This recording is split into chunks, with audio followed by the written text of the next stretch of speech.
नमस्कार। आज हम बात कर रहे हैं भारत के टैक्स सिस्टम में एक बड़े फेरबदल की। इसे कुछ लोग जीएसटी 2.0 कह रहे हैं। हाल ही में सरकार ने गुड्स एंड सर्विसेज टैक्स मतलब जीएसटी इसमें कुछ अहम बदलावों को मंजूरी दी है और इनका असर सीधा हम सबकी जेब पर पड़ने वाला है। प्रधानमंत्री ने तो इसे दिवाली गिफ्ट भी कहा था। तो आज हम इस जीएसटी 2.0 की कह सकते हैं तहों को खोलेंगे, समझेंगे कि ये नए बदलाव आखिर हैं क्या, क्यों लाए गए हैं और आम आदमी से लेकर पूरी अर्थव्यवस्था पर इनका क्या मतलब निकलता है। हमारे पास देखिए इस पर कई तरह से जानकारी है। न्यूज़ रिपोर्ट्स हैं, टैक्स जानकारों की राय है, थिंक टैंक्स के विश्लेषण और आर्थिक अनुमान भी हैं। हमारा मकसद है इन सबको मिलाकर एक साफ तस्वीर बनाना, समझना कि इन सुधारों के असली मायने क्या हैं। चलिए इसे खोल कर देखते हैं। तो सबसे पहले ये जीएसटी 2.0 है क्या? क्या बदला एकदम मोटे तौर पर? बिल्कुल। हाल ही में जो 56वीं जीएसटी काउंसिल की बैठक हुई, उसमें सबसे बड़ा फैसला लिया गया टैक्स स्लैब्स को लेकर। जो पहले 4 मुख्य स्लैब्स थे, 5%, 12%, 18% और 28%, उन्हें अब घटाकर सिर्फ दो मुख्य स्लैब्स में समेटा जा रहा है, 5% और 18%। अच्छा, 4 से सीधा 2 पर? ये तो काफी बड़ा बदलाव लगता है। हाँ, ये ढांचे को सरल बनाने की एक बहुत बड़ी कोशिश है। हालांकि इसके साथ एक और बात भी है। कुछ चुनिंदा चीजें हैं जिन्हें हम लग्जरी या सिन गुड्स कहते हैं, जैसे महंगी गाड़ियां, कुछ तंबाकू उत्पाद, प्राइवेट प्लेन वगैरह। उनके लिए एक 40% का नया ऊंचा स्लैब भी बनाया गया है। ओ, 40% भी? जी, और ये नई दरें 22 सितंबर 2025 से, मतलब नवरात्रि के पहले दिन से लागू होंगी। तंबाकू उत्पादों पर ये 40% वाला रेट थोड़ा बाद में आएगा, जब सरकार वो मुआवजे वाले लोन चुका देगी। तो लक्ष्य साफ है, टैक्स सिस्टम को आसान बनाना, सिंप्लीफाई करना। बिल्कुल। सरकार के मुताबिक इसके पीछे कई मकसद हैं। एक तो सिस्टम सरल हो जाए, दूसरा आम लोगों पर टैक्स का बोझ थोड़ा घटे, कारोबारियों के लिए नियमों का पालन मतलब कंप्लायंस वो आसान हो, और सबसे अहम, लोग ज्यादा खरीदारी करें, यानी खपत को, कंजम्पशन को बढ़ावा मिले। खपत को बढ़ावा, ये दिलचस्प है। तो इसका मतलब है कि बहुत सी चीजें सस्ती होने वाली हैं। आम इस्तेमाल की कौन सी चीजों पर असर पड़ेगा? हाँ, असर काफी बड़ा है और काफी चीजों पर है। अगर हम देखें कि सस्ता क्या हो रहा है, तो रोजमर्रा के इस्तेमाल की कई जरूरी चीजें हैं इसमें, जैसे हेयर ऑयल, साबुन, टूथपेस्ट, रसोई के बर्तन। ये सब चीजें अब 12% या 18% से हटकर सीधे 5% वाले स्लैब में आ गए हैं। ओह, यानी घर का जो रोज का खर्चा है उसमें थोड़ी बचत हो सकती है। उम्मीद तो यही की जा रही है। इसी तरह पैकेज्ड फूड्स जैसे जूस, मक्खन, घी, पनीर, नूडल्स, बिस्किट वगैरह, वो भी ज्यादातर 5% पर आ रहे हैं। बल्कि यूएचटी मिल्क और जो प्री पैकेज्ड पनीर है, वो तो टैक्स फ्री ही कर दिया है, 0% पर। अरे वाह, टैक्स फ्री। जी, और स्वास्थ्य सेवाओं में भी बड़ी राहत है। कई जीवन रक्षक दवाएं, कैंसर की कुछ दवाएं, ये टैक्स मुक्त हैं। और खास तौर पर पर्सनल लाइफ और हेल्थ इंश्योरेंस पॉलिसी, वो भी जीएसटी मुक्त हो गई हैं। ये बीमा वाला कदम तो बहुत बड़ा माना जा रहा है। हाँ, ये तो बहुत बड़ी बात है, इंश्योरेंस पर जीएसटी हटना। अच्छा, और घर के बड़े सामान जैसे टीवी, फ्रिज, उनमें कुछ हुआ? उनमें भी बड़ी कटौती हुई है। AC, TV, fridge, washing machine, ये सब पहले 28% के सबसे ऊंचे स्लैब में आते थे। हाँ, 28% है इन पर। जी, अब ये 18% पर आ गए हैं। अच्छा। इसी तरह छोटी कारें, मतलब 1200 सीसी पेट्रोल या 1500 सीसी डीजल तक, और 350 सीसी तक की मोटरसाइकिलें, वो भी 28% से 18% पर आ गई हैं। सीमेंट भी 28% से 18% पर आ गया है। सीमेंट भी? तो हाँ, घर बनाना भी शायद थोड़ा सस्ता हो जाए। बिल्कुल, उम्मीद यही है। और कपड़े और जूते एक सीमा तक वो भी सस्ते हुए हैं। जिम, सलून जैसी सेवाएं भी 18% से सीधे 5% पर आ गई हैं। ठीक है, तो राहत की लिस्ट तो वाकई काफी लंबी है। लेकिन सिक्के का दूसरा पहलू भी तो होगा। महंगा क्या हो रहा है? हाँ, बिल्कुल। जैसा मैंने पहले कहा, लग्जरी और सिन गुड्स पर कह सकते हैं शिकंजा कसा गया है। बड़ी और लग्जरी कारें, 350 सीसी से ऊपर की जो महंगी बाइक्स है, प्राइवेट जेट, यॉट, ये सब अब सीधे 40% टैक्स ब्रैकेट में आएंगी। बाप रे, 40%! और ये तंबाकू, सिगरेट वगैरह? इनका क्या हुआ? उन पर फिलहाल तो 28% जीएसटी और कंपनसेशन सेस जारी रहेगा, लेकिन सरकार ने साफ किया है कि जैसे ही राज्यों को मुआवजा देने के लिए लिया गया लोन चुक जाएगा, ये भी 40% वाले स्लैब में चले जाएंगे। अच्छा। हाँ, एक बात और, बीड़ी पर टैक्स 28% से घटाकर 18% किया गया है। ये एक अलग बात है। ठीक है। और पीने की चीजों में सॉफ्ट ड्रिंक्स, जूस? यहाँ एक बड़ा बदलाव है। जो मीठे और गैस वाले पेय पदार्थ हैं, जैसे cola, flavoured soda, energy drinks, इन पर टैक्स 28% से बढ़ाकर सीधा 40% कर दिया गया है। ओ, 40%? कोला वगैरह पर? जी, लेकिन सादा पानी या बिना चीनी वाले जूस वो 5% पर ही रहेंगे। एक और जरूरी चीज जो महंगी हुई है वो है कोयला। कोयला? हाँ, ये 5% से बढ़कर 18% स्लैब में चला गया है। कोयला 5% से सीधा 18%? अरे इसका असर तो फिर बिजली पर, इंडस्ट्री पर, सब पर पड़ेगा। निश्चित तौर पर कोयले पर टैक्स बढ़ने से बिजली उत्पादन की लागत बढ़ सकती है और उन उद्योगों पर भी असर पड़ेगा जो कोयले पर बहुत निर्भर है। ये एक ऐसा कदम है जिस पर काफी बहस हो रही है। यहीं पर रुकते हैं एक मिनट। ये सारे बदलाव, स्लैब कम करना, कुछ सस्ता कुछ महंगा, इनकी जरूरत आखिर पड़ी क्यों? जीएसटी को तो 8 साल पहले एक देश एक टैक्स के बड़े वादे के साथ लाया गया था। तो फिर ये जीएसटी 2.0 क्यों? क्या जीएसटी 1.0 मतलब फेल हो गया? देखिए, फेल कहना शायद थोड़ा सख्त शब्द होगा, लेकिन हाँ, पिछले 8 सालों में जीएसटी को लागू करने में कई चुनौतियां सामने आई, ये सच है। और उन्हीं को दूर करने के लिए ये सुधार लाए गए हैं। सबसे पहली दिक्कत थी वो थी जटिल स्लैब संरचना। इतने सारे रेट्स थे, 0%, 5%, 12%, 18%, 28%। आग कंफ्यूजिंग तो था। बिल्कुल। कारोबारियों के लिए ये तय करना मुश्किल होता था कि उनका सामान या सर्विस किस दायरे में आता है। इससे कंफ्यूजन तो होता ही था, कानूनी झगड़े भी बढ़ रहे थे। और खासकर छोटे कारोबारियों के लिए तो ये और भी मुश्किल रहा होगा, है ना? बिल्कुल। वही दूसरी बड़ी समस्या थी अनुपालन का बोझ, जिसे कंप्लायंस बर्डन कहते हैं, खासकर छोटे और मध्यम उद्योगों के लिए, जिन्हें हम एमएसएमईज कहते हैं। मतलब देश के जो छोटे मोटे कारोबारी हैं, उनके लिए हर महीने या तिमाही रिटर्न भरना, ई इनवॉइस बनाना, इनपुट टैक्स क्रेडिट यानी आईटीसी का हिसाब रखना। हाँ, ये आईटीसी का चक्कर बड़ा पेचीदा था, सुना है। जी, आईटीसी मतलब जो टैक्स उन्होंने सामान खरीदते वक्त दिया, उसका एडजस्टमेंट मिलना। इसमें भी कई दिक्कतें थीं, पैसा फंस जाता था। ये सब काफी पेचीदा और खर्चीला था उनके लिए। टेक्नोलॉजी का भी मसला था शायद। जीएसटी तो पूरा ऑनलाइन सिस्टम है। हाँ, वो तीसरी चुनौती थी टेक्नोलॉजी से जुड़ी। जीएसटीएन पोर्टल, जो इसका ऑनलाइन आधार है, शुरुआती सालों में उसमें काफी दिक्कतें आईं। आज भी कई छोटे कारोबारियों के पास, खासकर गांव या छोटे शहरों में, जरूरी कंप्यूटर सिस्टम या डिजिटल जानकारी की कमी है। चौथी दिक्कत थी इन्वर्टेड ड्यूटी स्ट्रक्चर की। Inverted duty? ये क्या है? इसका मतलब है कि कुछ सेक्टर्स जैसे कपड़ा, जूते, खाद, इनमें कच्चे माल पे टैक्स तैयार माल से ज्यादा था। अच्छा, उल्टा? हाँ, उल्टा। इससे कंपनियों का पैसा आईटीसी में फंसा रहता था, जिससे उनके रोज के कामकाज पर, कैश फ्लो पर असर पड़ता था। और राज्यों की भी कुछ चिंताएं थीं शायद, सुना था वो खुश नहीं थे। हाँ, ये 5वां अहम बिंदु है। जीएसटी आने से राज्यों की टैक्स लगाने की आजादी कम हो गई थी। केंद्र ने शुरू में 5 साल तक राज्यों को राजस्व के नुकसान की भरपाई मतलब कॉम्पेंसेशन देने का वादा किया था, जो 2022 में खत्म हो गया। हाँ, वो खत्म हो गया था। उसके बाद से कई राज्य पैसे की कमी महसूस कर रहे थे। उन्हें डर था कि स्लैब बदलने से उनका रेवेन्यू और कम न हो जाए। और आखिर में एक और बड़ी समस्या थी, वो है टैक्स चोरी। फर्जी बिल बनाकर गलत आईटीसी लेना या बिना बिल के धंधा करना, ये भी एक बड़ी चुनौती बनी हुई थी। तो इन सब चुनौतियों से निपटने के लिए ये बदलाव लाए गए, लेकिन यहाँ एक बहस और छिड़ जाती है ना?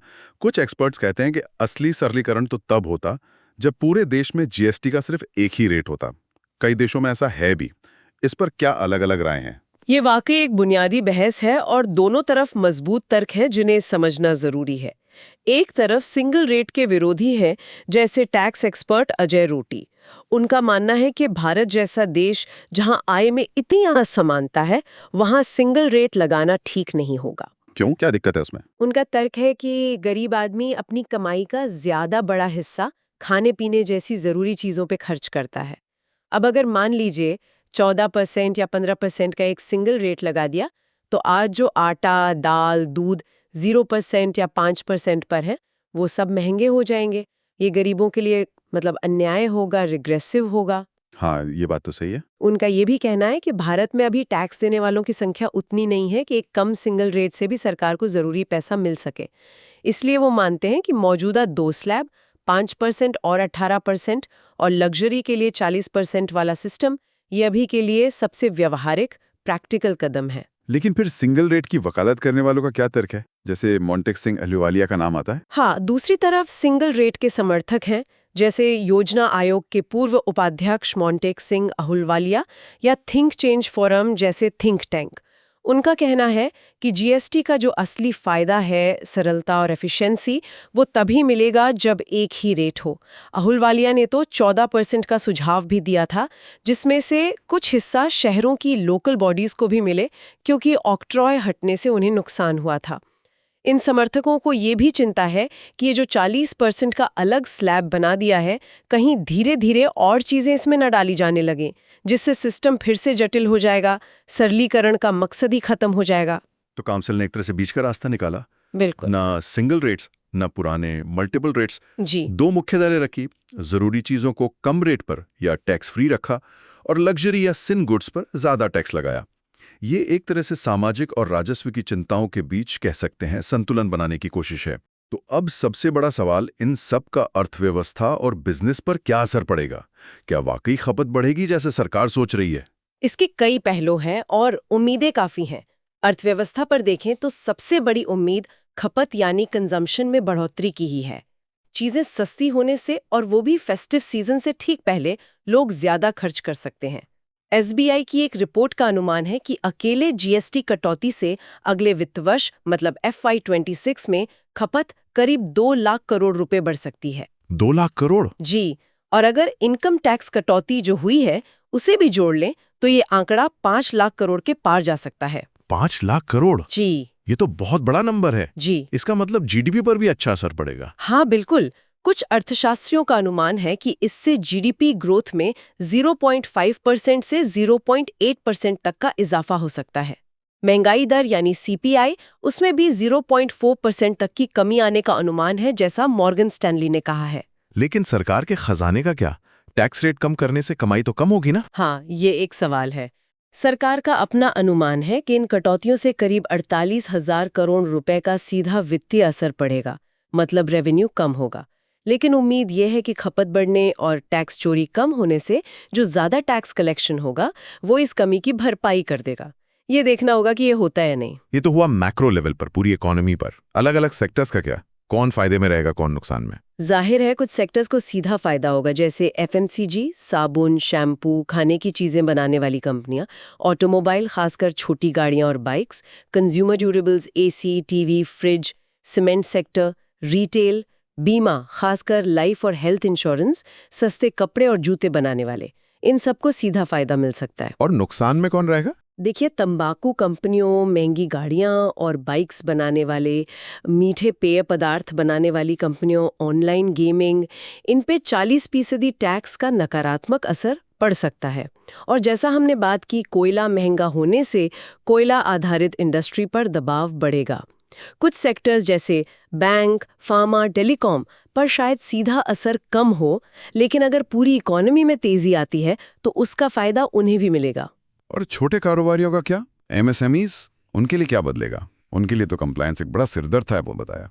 उनके लिए कह सकते हैं दो धारी तलवार जैसी स्थिति है। फायदा तो ये है कि स्लैब कम होने से हिसाब किताब रखना, आईटीसी क्लेम करना, ये सब शायद आसान हो जाए। इन्वर्टेड ड्यूटी स्ट्रक्चर हटने से उनका कैश फ्लो सुधरेगा। हाँ, ये तो अच्छी बात है। लेकिन चुनौतियां भी हैं। ऐसा लगता है कि जीएसटी 2.0 में नियमों का पालन और सख्त किया जाएगा। हो सकता है ई इनवॉइसिंग सबके लिए जरूरी हो जाए। आईटीसी क्लेम करने की समय सीमा, जैसे शायद 30 दिन, वो और कड़ी हो जाए और गलतियों पर भारी जुर्माना लगे। तो उन्हें अपने अकाउंटिंग और आईटी सिस्टम को अपग्रेड करना होगा, जिसमें खर्चा भी आएगा और नई चीजें सीखनी भी पड़ेंगी। तो सुनने में ये सुधार काफी हद तक तो सकारात्मक लग रहे हैं, खासकर आम लोगों के नजरिए से। चीजें सस्ती हो रही हैं, लेकिन क्या इन्हें लागू करना उतना ही आसान होगा? आगे क्या चुनौतियां दिख रही हैं आपको? चुनौतियां कम नहीं है, ये तो पक्का है। सबसे पहली और बड़ी चुनौती है राजस्व तटस्थता, मतलब रेवेन्यू न्यूट्रलिटी। यानी ये पक्का करना कि टैक्स रेट घटाने से सरकार की कुल कमाई घट न जाए। ये एक बड़ा दाव है जो बढ़ती खपत और बेहतर कंप्लायंस पर टिका है। अगर ये नहीं हुआ तो सरकार की माली हालत पर असर पड़ेगा। सही बात है। और राज्यों का क्या? उनकी चिंताएं दूर होंगी? ये दूसरी बड़ी चुनौती है। राज्यों की चिंताएं। क्या उनका राजस्व सुरक्षित रहेगा, खासकर जब कंपनसेशन बंद हो चुका है? केंद्र और राज्यों के बीच लगातार अच्छा तालमेल, समन्वय ये बहुत जरूरी होगा।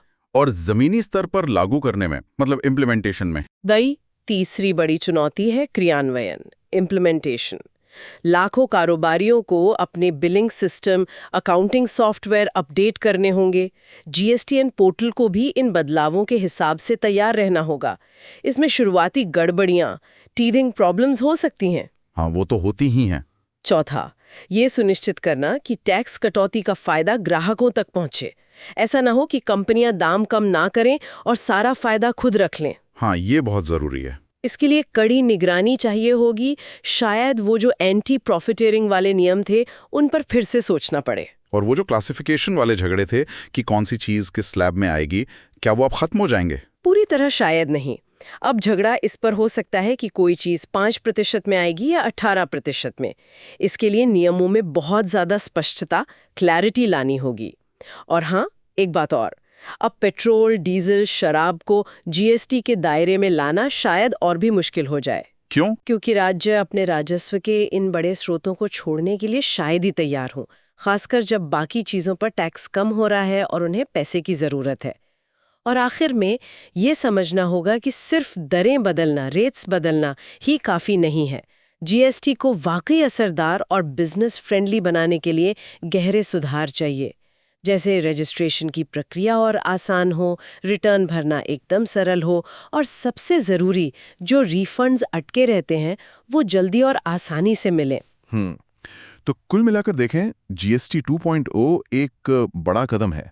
टैक्स सिस्टम को सरल बनाने की कोशिश है, आम आदमी को कई चीज़ों पर राहत मिल रही है और अर्थव्यवस्था को गति देने की उम्मीद है।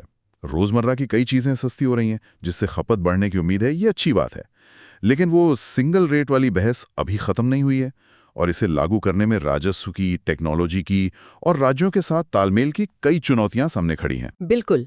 और जाते जाते एक सवाल सोचने के लिए छोड़ जाते हैं, क्या ये सरलीकरण, जिसमें अभी भी देखा जाए तो प्रभावी रूप से 3 दरें हैं, 5%, 18% और 40%, क्या ये लंबे समय में वाकई सिस्टम को सरल रखेगा या फिर वक्त के साथ इसमें नई पेचीदगियां, नई जटिलताएं जन्म लेंगी?